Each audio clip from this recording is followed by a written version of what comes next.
For the Business is Great campaign, I'm meeting some great British businesses. I'm in Blackburn to meet a third-generation family business that combines design flair with manufacturing know-how.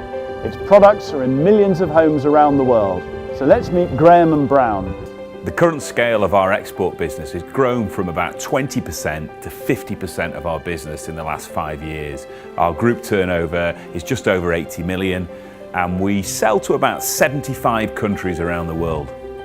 We started growing our export business about 15 years ago and we went into Europe and North America because they seemed easier places to export. We had a good brand and a good business in the UK, so we went to Europe and North America first.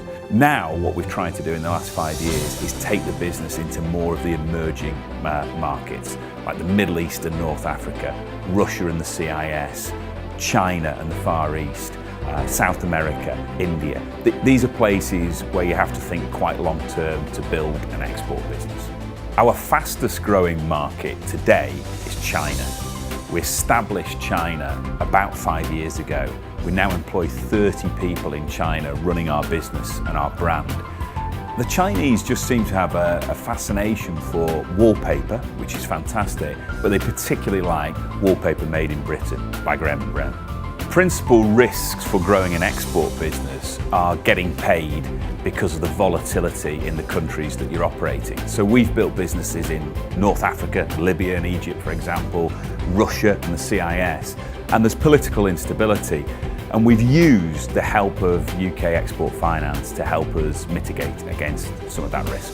UK Export Finance have helped us develop into markets that are very tricky or volatile. So 5 years ago, the insurance market wasn't playing in places like Libya or Egypt or today Russia, and UK Export Finance have built a product that we can buy to insure ourselves against not being paid. The scale of the international opportunity is significant, very significant. I mean, if you look at a list of the top 20 countries around the world, 19 of them are outside of Europe. So we see growing our business into these emerging economies as incredibly significant. We've just opened up in India, for instance. So I think if today we're 50% export-led, in 3 to 5 years, that'll be more like 70, 80% of our business will be export.